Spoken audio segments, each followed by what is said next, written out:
L'agence panafricaine de notation financière Bloomfield Investment Corporation veut contribuer au positionnement de la Côte d'Ivoire sur la scène internationale.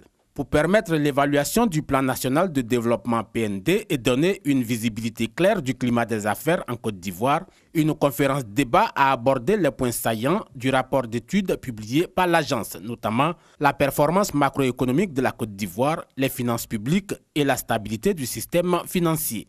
Nous mettons en relief la croissance qui est très forte, même si elle est en ralentissement. Et nous parlons également de certaines faiblesses dans certains secteurs que nous estimons être en réalité des opportunités. Donc l'objectif, c'est de discuter autour de ce rapport que nous avons sorti et permettre aux autorités de la Côte d'Ivoire d'avoir une sorte d'orientation sur les problématiques qui sont posées dans l'environnement des affaires et leur permettre de mettre en place des politiques publiques pour adresser justement ces problématiques-là.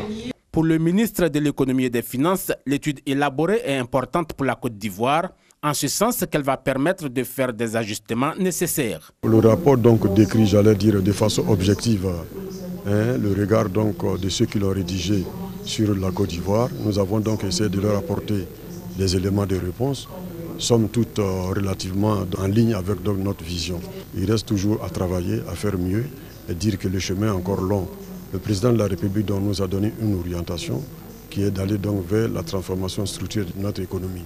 Après avril 2017, les conférences Risque Pays sont à leur deuxième édition. Elles ont pour but de mener des débats ouverts et aborder des sujets sur la gestion économique du pays et faire des suggestions pour l'atteinte des objectifs de développement. Plusieurs panels ont été animés avec la participation de nombreux experts.